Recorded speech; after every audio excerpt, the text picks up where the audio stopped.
Muy buenos días, les habla su profesor José Luis Lando Ochoa y esta es la clase número 6 de Ciencias de la Salud 1. Empezamos o vamos a ver lo que es el tema de triada ecológica con el subtema de inmunidad. Este tema lo van a encontrar de la página 37 a la 40 de su libro de Ciencias de la Salud 1. Y haciendo un recordatorio de lo que es la triada ecológica, lo vimos en su clase número 1.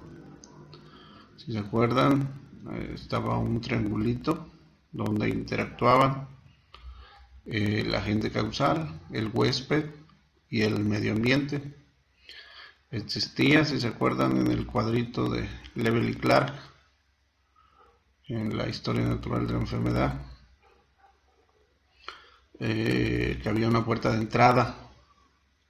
En esa puerta de entrada yo les comentaba que después de que ya se va a presentar una enfermedad, primero se tiene que enfrentar el agente causal al sistema inmunológico del individuo que la va a presentar.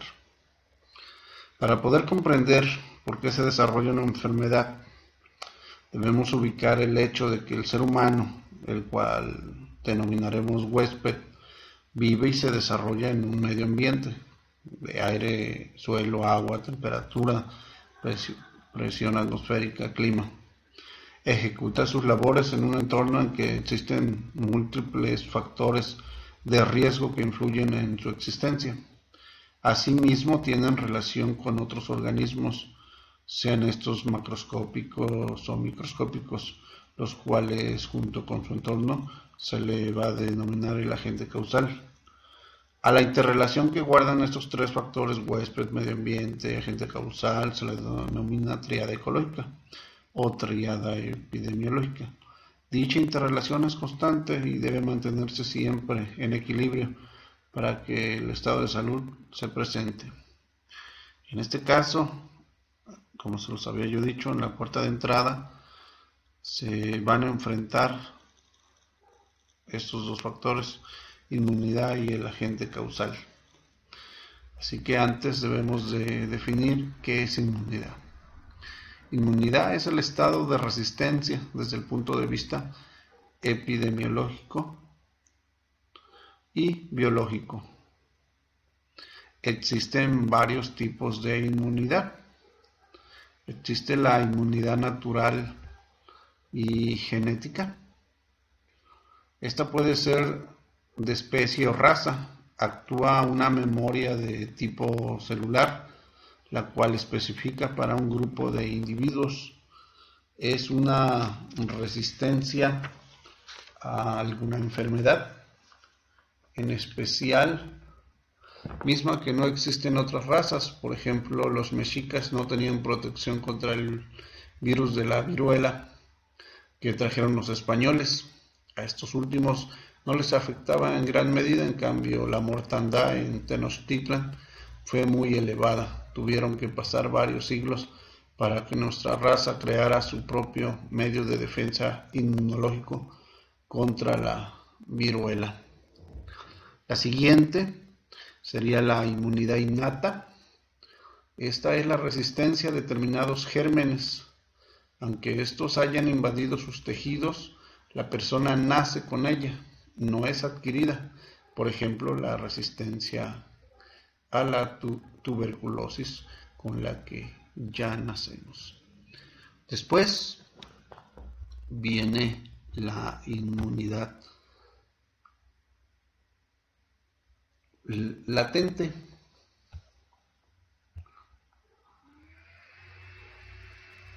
Es un grado de resistencia que se desarrolla en forma gradual debido a la exposición constante en pequeñas dosis de los agentes causales de enfermedades, como por ejemplo algunas cepas del virus de la gripe.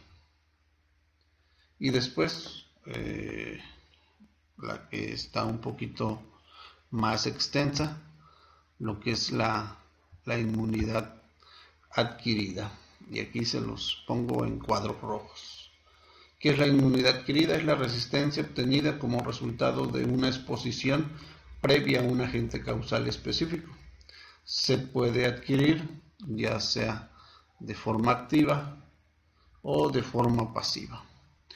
En este caso vamos a ver cómo se adquiere de forma activa. Se refiere a la producción de anticuerpos específicos por el organismo, que puede ser por el estímulo o antígeno, ya sea de forma natural o artificial. Por ejemplo, si una persona no ha estado en contacto con el bacilo de la tuberculosis, al entrar en contacto por primera vez con él, producirá anticuerpos en forma natural, que lo protegerán de padecer la enfermedad en próximas exposiciones al bacilo. Esta sería de forma natural. Después viene lo que es la pasiva, inmunidad adquirida pasiva. Este tipo de inmunidad, el cuerpo recibe los anticuerpos ya formados. Significa que el organismo no participa directamente en la formación de estos, sino que los recibe de forma externa por medio de una inoculación que puede ser natural o artificial. En este caso, alguna vacuna o inyección. Bueno, después esta inmunidad adquirida pasiva se divide en natural y artificial. En lo que es natural, en este caso la madre transmite anticuerpos al feto por medio de la placenta. Así se puede estar protegido temporalmente después del nacimiento contra infecciones de tipo como puede ser el tétanos o el sarampión, hasta que recibas tus inmunizaciones al nacer, ya que es de corta duración. Después, ya por último, es la inmunidad adquirida pasiva artificial. Se produce artificialmente inoculando anticuerpos específicos. Estos han sido cedidos por una persona activamente inmune. Un ejemplo sería el caso de una persona potencialmente infectada por Clostridium tetani, causante del tétanos.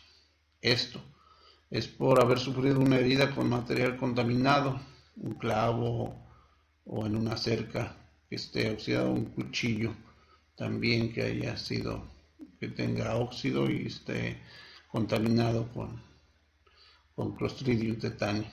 Se le aplica una antioxidante tetánica que contiene anticuerpos contra la toxina que produce el tétanos. El siguiente subtema es cadena epidemiológica. Aquí hablaremos más del agente causal. Como recordaremos, agente causal es aquel elemento o sustancia que entra en contacto con el huésped para iniciar una enfermedad. En este caso, un agente no tiene que ser únicamente un organismo vivo, sino también puede ser una sustancia física, química, radiaciones tóxicas, industriales, contaminantes, carcinogénicos, o una fuerza como un accidente automovilístico. Para que se produzca una enfermedad es necesario primero un agente causal y un lugar en donde éste puede sobrevivir. Después el agente busca la forma de abandonar el reservorio y encontrar un medio de transporte para alcanzar al hombre sano. Pero no basta con llegar a este, sino que el agente debe hallar la manera de introducirse en el huésped para provocar el padecimiento. Estos pasos que sigue el agente causal para llegar al huésped constituyen la cadena epidemiológica de la enfermedad. En este caso, como está aquí el cuadro sinóptico, se ve como agente causal de enfermedad o etiológico se clasifica. Tanto puede dividirse en biológicos y no biológicos. En lo que respecta a los biológicos, están las bacterias, protozoarios, hongos, rickettsias, virus y priones. En lo que no son biológicos, como pueden ser químicos, que respecta a pesticidas, aditivos, alimentos, fármacos industriales, etc. En lo que respecta a los físicos, puede ser una fuerza mecánica, calor, luz, radiación, automotores, contaminaciones, etc.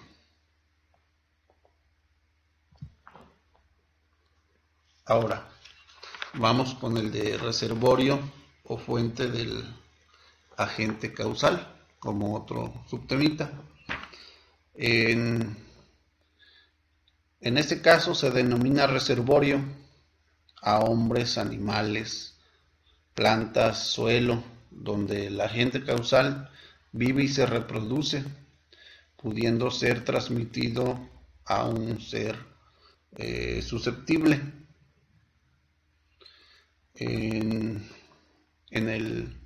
Existen varios casos.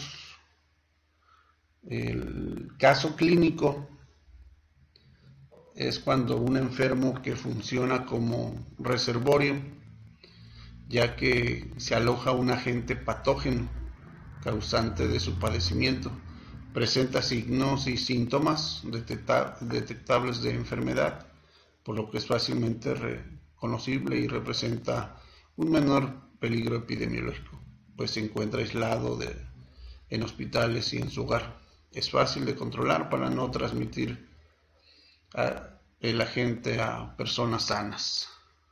Después viene el caso subclínico o inoperante. Es en el que el paciente que presenta síntomas imprecisos o signos clínicos que muy raramente son diagnosticados, es más difícil que se le pueda tener aislado del resto de la población. Por lo tanto, hay más riesgo con este tipo de enfermos. Epidemiológicamente hablando, que en los casos clínicos aparentes, pues son los que más contribuyen a diseminar el agente causal en la colectividad.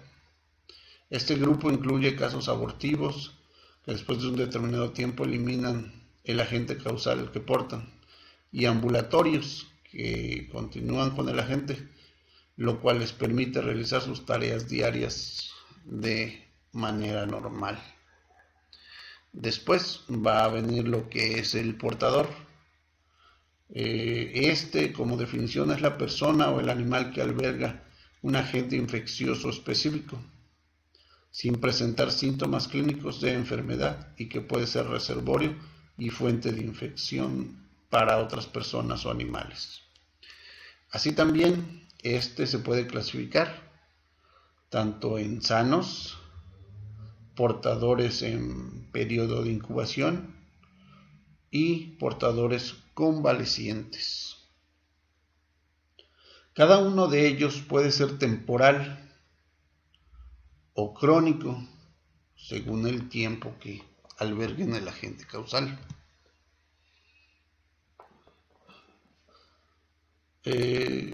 Son propagadores más importantes de enfermedad en la comunidad y tienen gran significado epidemiológico. En orden de importancia, el segundo mayor reservorio de agente causal son los animales enfermos y portadores, los cuales se clasifican igual que los portadores humanos. Los principales son los animales que conviven directamente con el hombre, como son los domésticos. En este caso, si pueden ver en la imagen, aparece un perro con características de rabia, y esta se puede transmitir muy fácilmente al ser humano. El agente causal puede ser transmitido del hombre a partir de un animal enfermo por contacto directo, como les decía yo en el caso de la rabia, o también puede ser por ingestión de carne de cerdo contaminada. Y como lo pueden ver en el cuadrito de la izquierda, se presenta cómo puede uno contraer lo que es la comúnmente llamada solitaria por cisticercos, por la ingestión de carne de cerdo contaminada. También otro caso puede ser indirecto, como la imagen de la derecha, por vectores como el caso del dengue. En este caso, el suelo también puede actuar como reservorio en diferentes agentes causales, como por ejemplo en el que existen parásitos intestinales y gérmenes esporulados, como lo es el del tétanos. Y aquí en la última imagen se representa cómo pueden ustedes contraer lo que es el tétanos, ya sea por que pisaste algún elemento metálico oxidado, el cual ya traía esta bacteria, o algún alambre. Bueno, muchachos, muchas gracias por su atención. Cualquier duda estaré al pendiente y pasen un bonito día.